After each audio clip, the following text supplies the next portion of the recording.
సుమన్ టీవీలో మీ business promotions కోసం ఈ కింది నెంబర్ను సంప్రదించగలరు.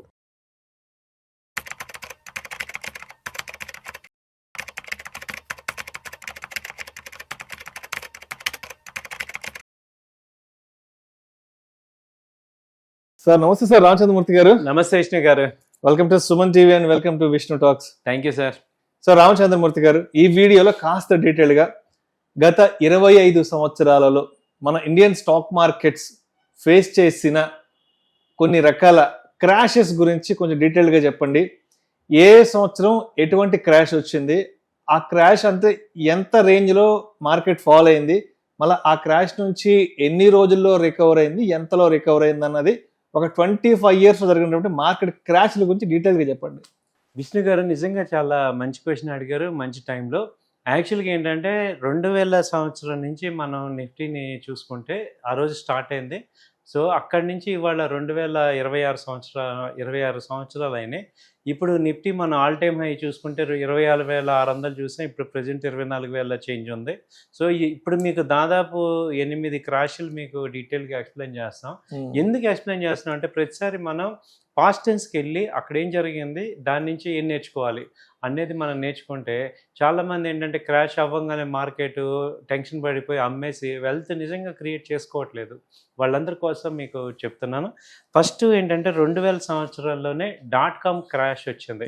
బబుల్ క్రాష్ Y2K ప్రాబ్లం అని. సో అది వచ్చింది. అదేంటంటే 11th February 2000లో స్టార్ట్ అయింది. ఇప్పుడు అది బోటమ్ దాదాపు 2 సంవత్సరాలు ఉంది. 2000 సెప్టెంబర్ 21, 2000 దాకా ఉంది అనమాట. 2 years .com క్రాష్ బాగా వచ్చింది. దానిలో 36% ఫాల్ అయింది నిఫ్టీ. అప్పుడు BSE మేజర్గా ఉండేది. తర్వాత వచ్చి రికవరీ వచ్చి 2 సంవత్సరాల తర్వాత 18 డిసెంబర్ 2023 తర్వాత వచ్చింది. అంటే 3 సంవత్సరాలు కంప్లీట్గా బేర్ మార్కెట్లో ఉంది. ఆ తర్వాత ఫాస్ట్ రికవరీ వచ్చింది అనమాట. తర్వాత క్రాష్ చూసుకుంటే 2004లోనే మళ్ళీ క్రాష్ వచ్చింది. ఫైనాన్షియల్ పాలసీ కింద, పాలసీ పియర్ అని 2004 ఎలక్షన్స్ తర్వాత వచ్చిన ఇది క్రాష్. దీనిలో ఏంటంటే 30% మార్కెట్ క్రాష్ అయింది. సో రికవరీ వచ్చి మళ్ళీ 2 డిసెంబర్ 2004 నుంచి మళ్ళీ రికవరీ స్టార్ట్ అయింది. ఇది జస్ట్ ఏంటంటే ఒక 8 to 10 months ఫాల్ అయ్యి మళ్ళీ రికవర్ అయ్యి 11 monthsలోనే మళ్ళీ రికవర్ వచ్చేసింది. తర్వాత చూసుకుంటే 2006 అంటే 2000 క్రాష్, 2004లో క్రాష్ వచ్చింది, 2006లో కూడా మళ్ళీ వచ్చింది. అప్పుడు మళ్ళీ 30%. దాని రీజన్ ఏంటంటే ఫెడ్ రేట్ హైక్ చేయటం, అలాగే US ఇన్ఫ్లేషన్, దాన్ని ఎదుర్కోవడానికి వాళ్ళు రేట్ హైక్ చేయటం, ప్రింటింగ్ చేయటం, ఇవన్నీ చేశారు. దాంతో ఏమైందంటే 30% క్రాష్ అయింది. మే 2006 నుంచి జూన్ 2006 వరకు జరిగింది. తర్వాత అక్టోబర్ 30th నుంచి 2006 నుంచి కూడా రికవర్ అయిపోయింది మార్కెట్. మళ్ళీ 6 monthsలో కల్లా మళ్ళీ పీక్ వెళ్ళిపోయింది. తర్వాత క్రాష్ తీసుకుంటే 2008లో వచ్చింది ఆర్థిక సంక్షోభం, financial crash. So global financial crisis, Lehman Brothers ఇవన్నీ కూడా బ్యాంక్స్ అన్నీ కూడా పతనం అయిపోయినాయి. ఇదేంటంటే 8 జనవరి 2008 నాడు స్టార్ట్ అయింది. 27 అక్టోబర్ 2028 దాకా జరిగింది. దాదాపు 60% మార్కెట్ క్రాష్ అయింది. సో మళ్ళీ 5 నవంబర్ నుంచి రికవర్ అయిపోయి మళ్ళీ జస్ట్ ఒక 6-8 monthsలో మళ్ళీ బ్యాక్ వచ్చింది, ర్యాలీ వచ్చింది. సో ఇదైతే బాగా క్రాషెస్లో కూడా బిగ్గెస్ట్ క్రాష్ 60% ఫాల్ అవటం. తర్వాత చూసుకుంటే 2010లో యూరో జోన్, అలాగే ఇండియా స్లో డౌన్ అయింది. అప్పుడు బ్రిటన్ ఎగ్జిట్ అవటం, ఇదంతా గ్రీస్ ఎఫెక్ట్, ఇవన్నీ కలిపి 2010లో వచ్చాయి.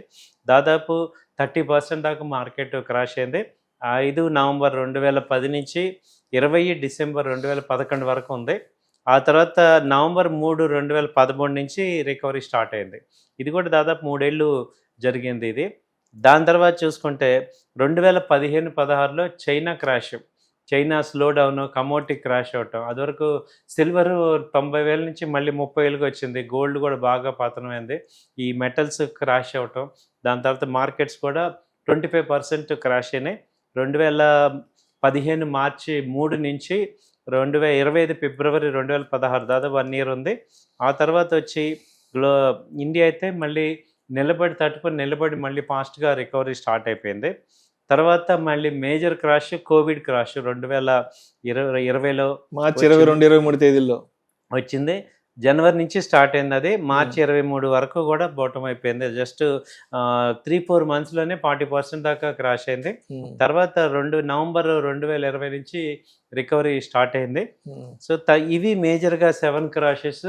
తర్వాత 2022లో మనం రష్యాను ఉక్రెయిన్ యుద్ధం, అది చాలా పెద్ద మేజర్ ఫాల్. దానిలో కూడా 25-30% క్రాష్ అయింది.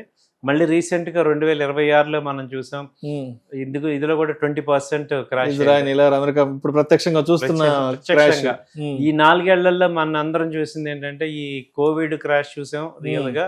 అలాగే 2022లో రష్యా ఉక్రెయిన్ జరిగింది. తర్వాత ఇప్పుడు రీసెంట్ గా ఇది చూసాం. అయితే ఏంటంటే ఈ క్రాష్ దాదాపు 9 క్రాష్లు చూసామంటే 26 సంవత్సరాల్లో ఎవ్రీ 2 years 3 years కి ఒక ఫాల్ అయితే జరుగుతుంది యావరేజ్ గా. కానీ రేజ్ కూడా అంతే జరుగుతుంది.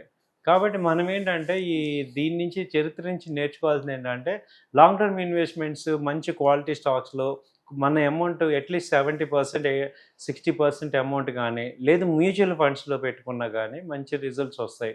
పేషెన్స్గా ఉంటే మంచి రిజల్ట్ వస్తుంది అనేది మనం అర్థం చేసుకొని నెక్స్ట్ 20 ఏళ్ళు కూడా ఇలాగే ఉంటుంది. మార్కెట్ క్రాష్ అవుతూ ఉంటుంది, పెరుగుతూ ఉంటుంది. కాబట్టి క్రాష్ అనేది, ఫాల్ అనేది కామన్. కాబట్టి మనం పెద్ద ప్యానిక్ అవ్వాల్సింది ఏం లేదు. అంతకన్నా రేజ్ వస్తుంది అనేది ఇది మనకి చెప్పే విషయం. సో రామచంద్రమూర్తి గారు, మరి గత 25 సంవత్సరాల్లో మేజర్గా ఒక 10 క్రాష్లు గట్టిగా చూసాం కాబట్టి, సరే ఇప్పుడు క్రాషుల్ని ఆపగలిగే శక్తి మనకి లేదు.